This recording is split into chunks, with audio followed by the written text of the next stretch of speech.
He thought they wouldn't survive. But what these baby squirrels became is truly moving. The day began like any other in Riverside, a small town nestled between quiet streets and open fields. Michael Harper walked the overgrown trail behind the baseball field, the same path he traveled almost every evening when life felt heavy.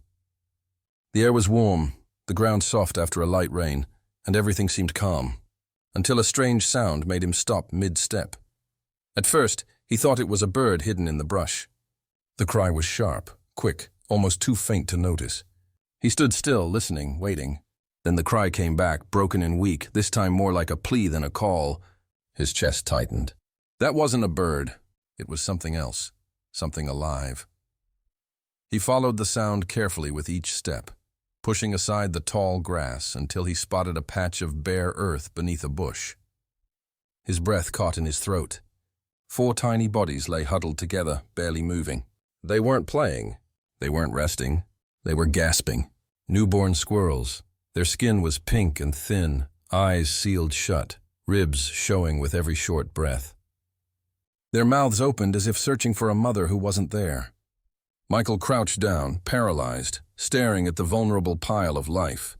They were so delicate, so close to the edge of death, that he felt the weight of the moment press against his chest. He reached out with an unsteady hand, and one of the babies rolled into his palm. It was light, as if he was holding air. Its body shivered against his skin, and for the first time in years, Michael felt tears burn in his eyes. Without warmth, without food, without help, they wouldn't last another hour. They're going to die here, he whispered to himself. The thought wrapped around him like a knot. Walk away, his mind said. It was impossible, too late. But his heart refused. He gathered the babies gently into his shirt, pulling the fabric around them. Their weak cries pierced the silence, and in that instant, he knew everything had changed. He looked around the empty field, desperate for someone to appear, to share the weight. But there was no one. Just him, standing in the fading evening light, holding 4 lives as delicate as sparks against the wind. He whispered softly into the folds of his shirt. You're not alone anymore. Though he had no plan, no knowledge of what would come next, one thing was certain. He wouldn't leave them behind, and with that decision, Michael's quiet walk transformed into something he could never have imagined. This was the beginning of an emotional story that would test everything he thought he knew about strength, hope, and survival. Michael ran back down the trail, clutching the bundle against his chest. Grass leaves brushed his legs. The sky darkened above, but he barely noticed. All he could hear were the faint whimpers pressed against his shirt. Each cry reminded him that time was running out. When he reached his small brick house on the edge of town, sweat dripped from his palms. He kicked the door open and closed it behind him, carefully placing the baby squirrels on the couch. There they were, 4 tiny creatures curled in the fabric of his shirt, bodies shaking, breathing uneven. Michael froze. He had brought them home, but now what? He knew nothing about newborn squirrels. They couldn't eat solid food. They couldn't keep themselves warm. They couldn't survive without help. Panic consumed him. His mind raced until a memory came to him. When he was a boy, his grandmother had fed an abandoned kitten using a wooden stick and an eyedropper. Heart-pounding, he ran to the kitchen, opening drawers until his hands grabbed an old dropper left over from cough syrup. He washed it quickly, poured warm milk into a small bowl, and checked the temperature on his wrist. Back at the couch, he drew milk into the dropper and pressed it gently against the first baby's mouth. Nothing happened. Its head moved weakly, refusing at first. Michael's throat tightened, but then, slowly, the baby latched onto the milk, its tiny tongue pulling weakly. Tears blurred his vision. One by one, the others followed, each sucking in small, hesitant sips. They're eating, he whispered in disbelief. Relief hit him like a wave, his hands shaking with the weight. They weren't safe yet, not even close, but in that moment, there was hope. The night dragged on in fragments. Michael sat on the floor, back against the couch, refusing to close his eyes. Every few minutes he touched the babies, feeling for the slight movement of their chests. When the towel cooled, he put it in the dryer, bringing back fresh warmth. He pulled a small lamp from the table, directing its light toward the bundle for extra heat. His body begged for rest, but he refused. Every time a baby whimpered, he leaned closer and whispered, "It's okay. You're safe now." He didn't know if they could hear him, but the words poured from his heart like unbreakable promises.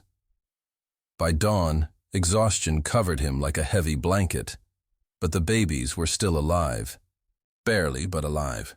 He lifted the smallest against his chest, its breathing short but steady, and whispered hoarsely, "We made it through the night." Michael knew then that this was only the beginning. The hardest part of the fight was still to come. This life lesson was unfolding before him, teaching him that survival requires more than hope. It demands action, sacrifice, and unwavering commitment. Morning light filtered weakly through the curtains, painting the living room golden. Michael rubbed his tired eyes, his head heavy from a sleepless night.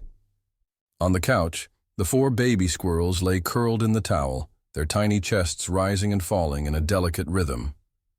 For the first time, he felt a spark of hope. Then one of them moved.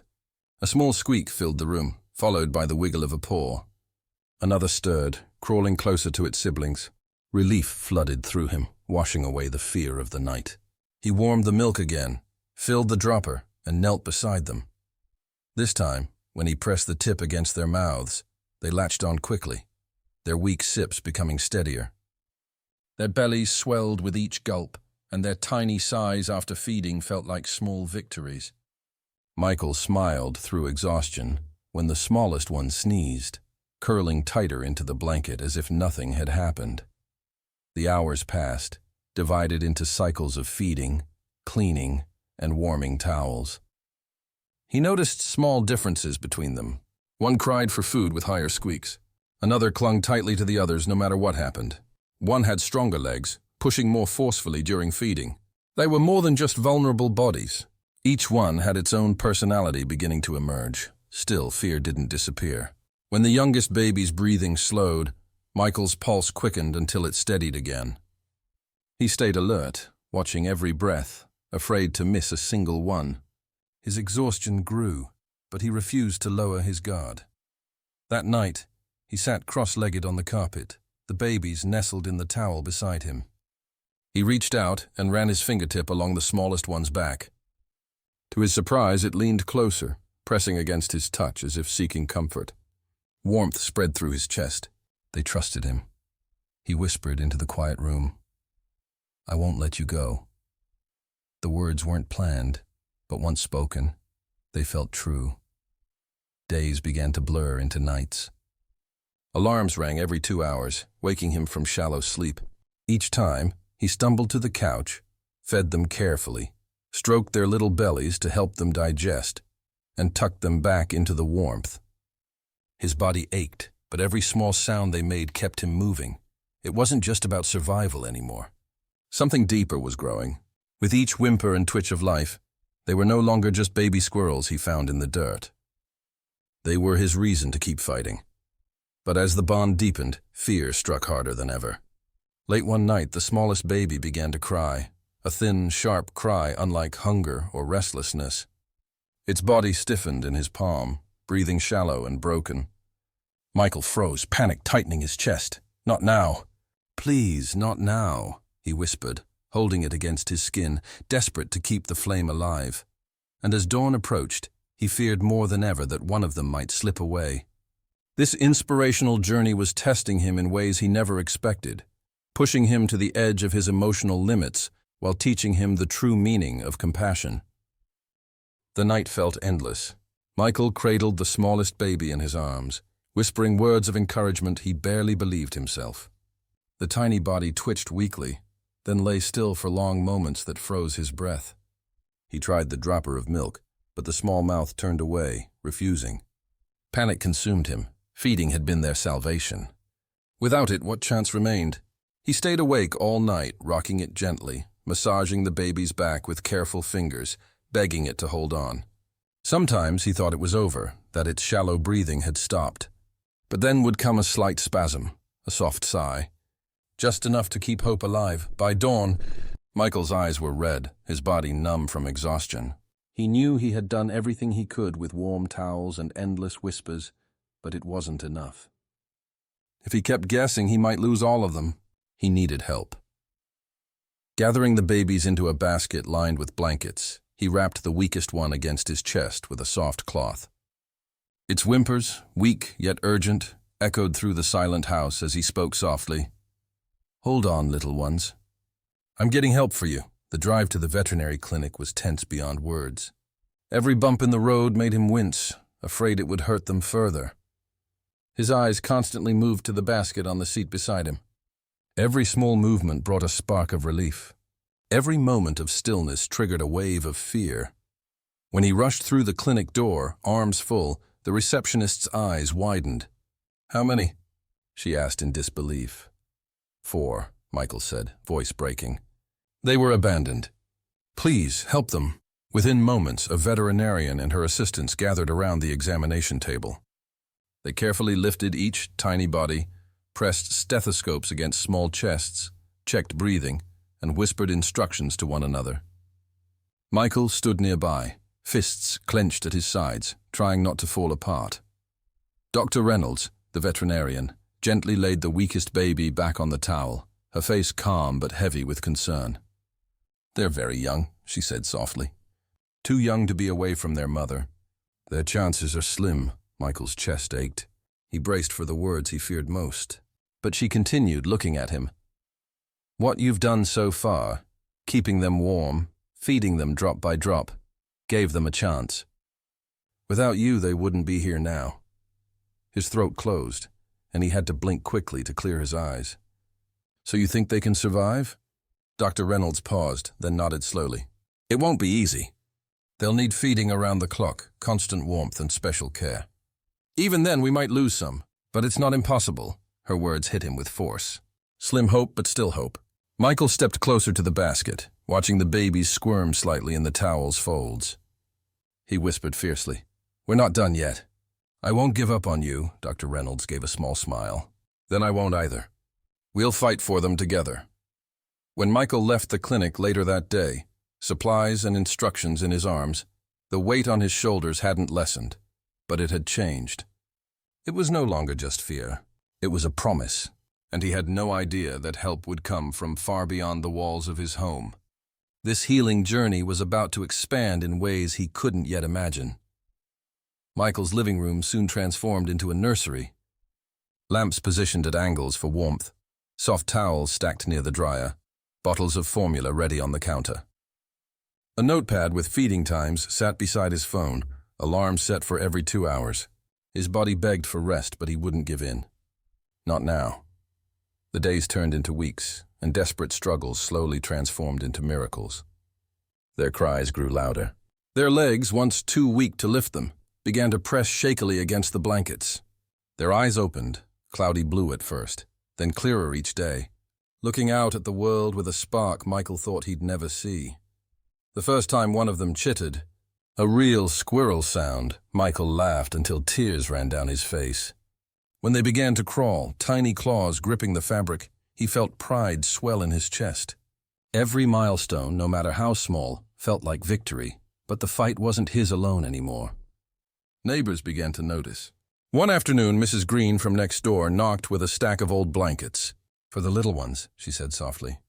Then came a boy from down the street carrying bottles of formula. An elderly couple left a thermal bag. Soon, Michael's once silent house filled with hands and hearts eager to help. The babies seemed to sense it too. Their squeaks grew stronger, their movements more coordinated, their will to live fiercer each day. What had started as a desperate rescue became something more, a story the whole community wanted to protect.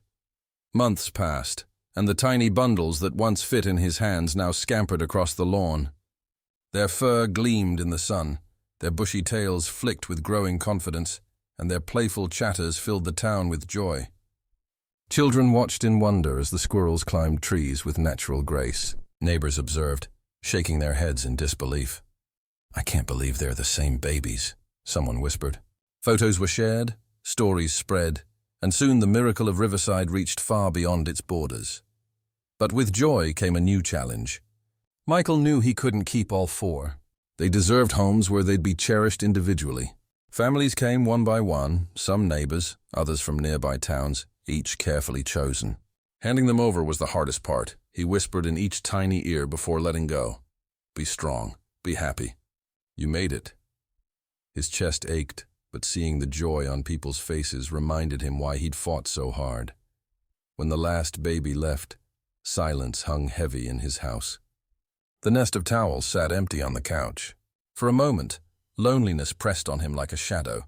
Then, a week later, photos began arriving.